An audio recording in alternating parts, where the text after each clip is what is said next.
Hey, Danny here, and I want to share with you the 5 songwriting tips that I wish that I had learned earlier, that I've developed over my career, that I think have been very, very practical for me, writing better songs and becoming a better songwriter, that I share with, all of our students. So let's dive into this and let me share with you the 5 songwriting tips that I wish that I had learned earlier. So the first tip I want to give you is in regards to lyrics, and it's particularly about the verse 1. When we actually start the song. So when you click play onto a song and the first lyric that we hear is the listener, wherever you can, try and be as powerful as you can, try and be as creative as you can. And I'll give you some basic examples of this. So let's suppose we had a song and we were writing it, and the first opening line of the song was "the sky is grey." Okay, the opening line itself it's pretty basic, where if we could just add a little bit of imagery in there and we said the sky is concrete grey, it's just that little bit more powerful. Or if we said the tree outside has no leaves, right? And that's the opening lyric for our song. What if we said the tree outside has been stripped of its leaves? Just that little bit more, a bit more imagery. And to give one more example, if we were looking at the sky and we just basically said the sky is blue, what if we just added that little bit more and said the sky is ocean blue? Now, some super basic examples. You would push the lyric a little bit more than that, but I just wanted to give you 3-4 examples there of how we can push the lyric that little bit more to add a little bit of imagery, particularly at the start of the verse. So in the first 1 or 2 lines, try and be that little bit more descriptive, that little bit more powerful. And I will give you one example of a song that I wrote, and it was called Remedy. And the opening line of the song was, "I wish I was the glass you're holding, bringing me closer to your lips every time you take a sip." So that's basically saying, I want to give you a kiss. Right? But me and the co-writer looked at a different way to say it. So rather than saying, "Your lips look amazing, I want to give you a kiss," we just changed the lyrics to, "I wish I was the glass you're holding, bringing me closer to your lips every time you take a sip." Right? So super basic. And we just went and dug a little bit deeper, and it was really powerful. We ended up actually getting the song taken with that track. So just push the lyrics, see where you can take it, and try and be powerful in that first or second opening line. My second songwriting tip is that simplicity wins. And what I have found of writing songs for the past 6 or 7 years is that where possible, just strip down stuff. If you feel like your song is too long, strip it down. Get it down into 4 minutes or 3 minutes or whatever it might be. If you're really questioning yourself to think, do I need a bridge? Should I add this in? Should I add that in? Should I add this in? Don't. Just simplify things. Make it easy. Okay? It's like the same in anything we do. If we go on the internet, we don't want things to be complicated. We want it to be simple.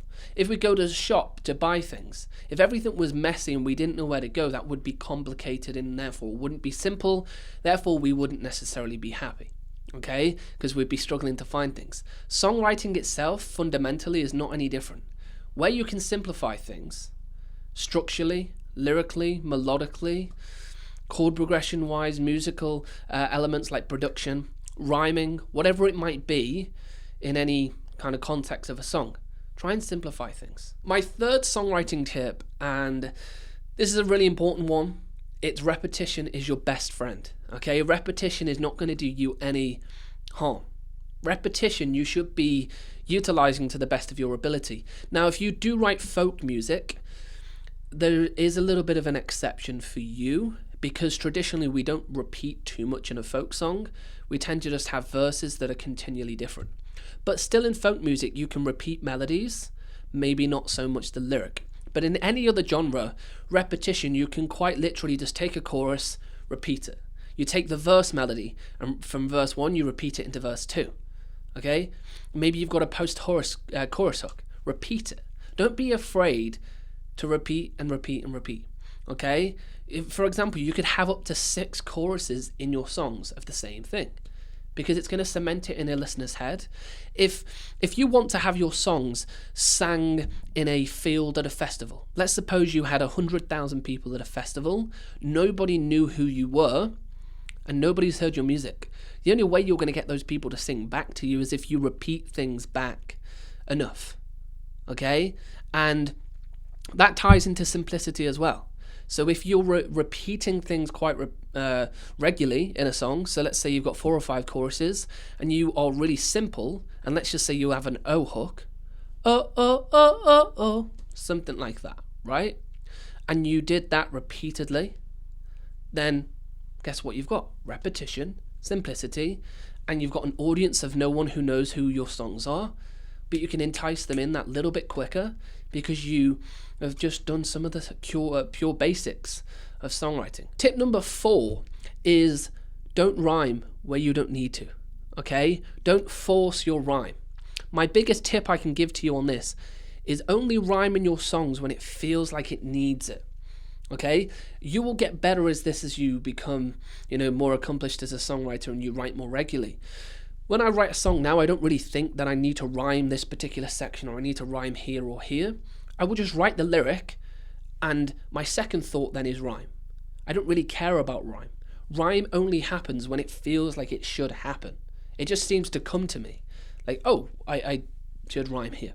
Now, what I see a lot of the time is, things like this, where you have rhyme in continual lines. So to give like a super basic example of this, now you wouldn't necessarily do this in a song, but to make it really clear, a lyric like, I was walking to the shop, I bought a mop, I had a hop, right? Now that lyric doesn't really make a whole lot of sense, but you can see how it's just shop, hop, mop. It's just becoming too obvious. And what happens is the listener starts to see this pattern unraveling. They already know then what you're going to continue to do. You're going to continue this cycle of rhyme and rhyme.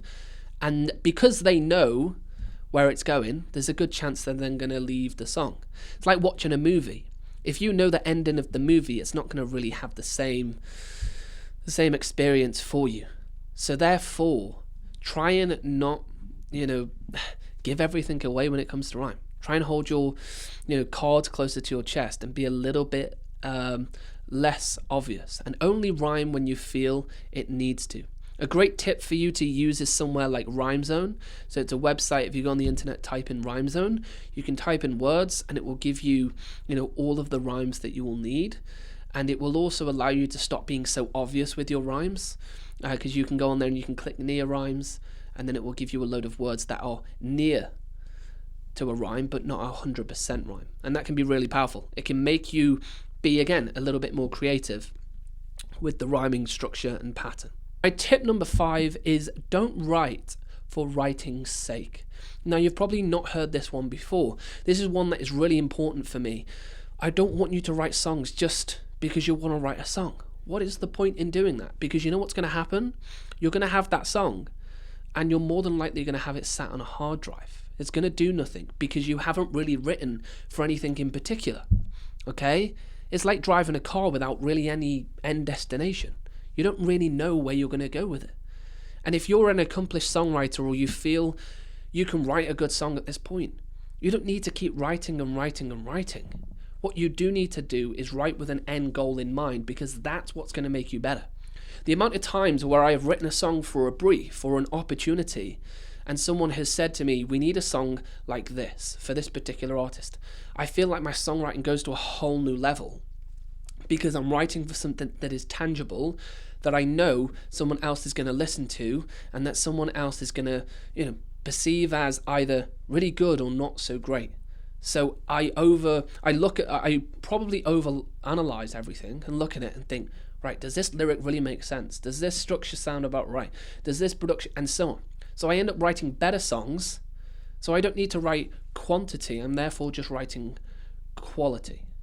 So I suggest for you, if you're not writing for a brief or an opportunity, start going to the types of genre that you like to write, whether that's pop, rock, soul, funk, dance, and go and listen and set yourself that challenge of writing for briefs, writing for current trends, because then you can still self-pitch your music anyway, right? So go and write for a particular project in mind in your head. It doesn't have to be a physical project that has actually landed on your desk, but start writing with end goals in mind.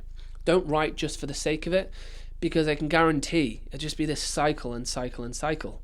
And when I used to do that, I didn't feel like I was making more progress. It felt more frustrating, if anything. So go ahead, take away these 5 tips from what I've shared with you in this video, and I can guarantee just making those small adjustments in your songwriting and the way that you approach songwriting will change everything for the better and make you more of a stronger creative when it comes to songwriting, and therefore increase the level of song that you're writing. If you've enjoyed the content, hit the subscribe button somewhere on or around this video, hit a like, drop a comment for any other videos that you'd like to see,